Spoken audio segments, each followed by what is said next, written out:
കണ്ട കൂട്ടുകാരെ, നമ്മുടെ ടെറസിന്റെ മുകളിൽ നിന്ന് ഇന്ന് പറിച്ചെടുത്ത കിളിച്ചുണ്ടൻ മാമ്പഴമാണ് ഈ കാണുന്നത്. ഇപ്പൊ ഞാൻ നിൽക്കുന്നത് എന്റെ വീടിന്റെ ടെറസിന്റെ മുകളിലാണ്. ഈ കാണുന്നതാണ് നമ്മുടെ കിളിച്ചുണ്ടൻ മാവ്. ഏകദേശം ഒരു 5 വർഷത്തോളം പഴക്കമുണ്ട്. നമ്മൾ ഫുള്ള് പറിച്ചെടുത്തിട്ടുണ്ട് കേട്ടോ.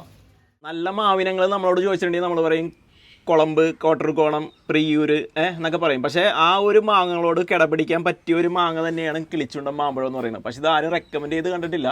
ഇതിൻ്റെ ഒരു ഫ്ലേവർ എന്ന് പറഞ്ഞാൽ അടിപൊളി ഫ്ലേവറാണ്, നല്ല ടേസ്റ്റാണ്. പക്ഷേ ഇതിൻ്റെ ഒരുപാട് നെഗറ്റീവ് വശങ്ങളുണ്ട്. കാരണം ഈ ഒരു മാങ്ങ എന്ന് പറഞ്ഞാൽ ഒരുപാട് പുഴുക്കേടുള്ളൊരു മാവാണ് ഈ ഒരു കിളിച്ചുണ്ടൻ എന്ന് പറയുന്നത്. പിന്നെ നല്ല രീതിയിൽ ഇത്തിക്കണ്ണി ആക്രമിക്കുന്ന ഒരു മാവ് കൂടിയാണ് നമ്മുടെ കിളിച്ചുണ്ടൻ മാമ്പഴം എന്ന് പറയുന്നത്.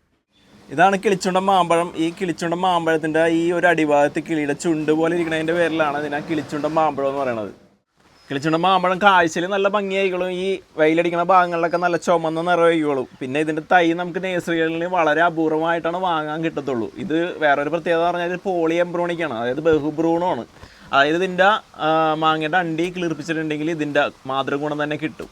ഇത് പച്ചമാങ്ങയാണ്. ഇത് നമ്മൾ മീൻകറികളിലൊക്കെ ഇട്ടിട്ടുണ്ടെങ്കിൽ നല്ല ഉടയാണ്ട് കിടക്കും, നല്ല പുളിയായിക്കോളും, നല്ല ടേസ്റ്റും ആയിക്കോളും. മീൻകറികളിലൊക്കെ ഇടാൻ പറ്റിയ അടിപൊളി മാങ്ങയാണിത്.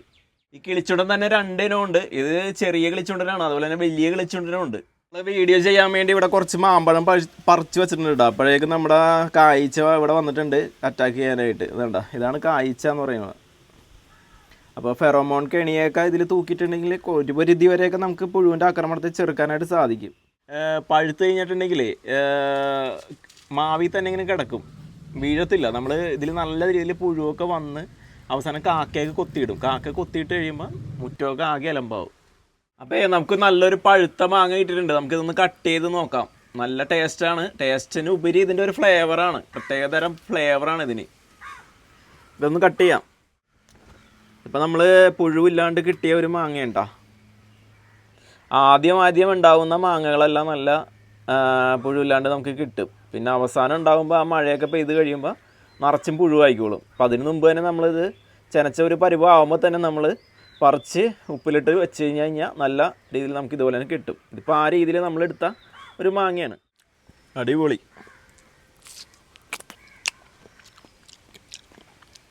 ക്യാമറമാൻ ഒരെണ്ണം കൊടുക്കുക, കുറേ നേരമായി ആളവിടെ നിന്ന്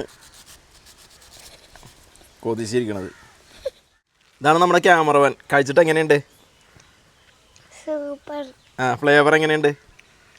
സാധാ മാങ്ങേനെ പോലെ അല്ല അല്ലേ, അതിന് വ്യത്യസ്തമായിട്ട് അല്ലേ, ഒരു പ്രത്യേകതരം ഒരു എടുത്ത് പറയാൻ പറ്റാത്ത ഒരു ഫ്ലേവറാണ് അല്ലേ.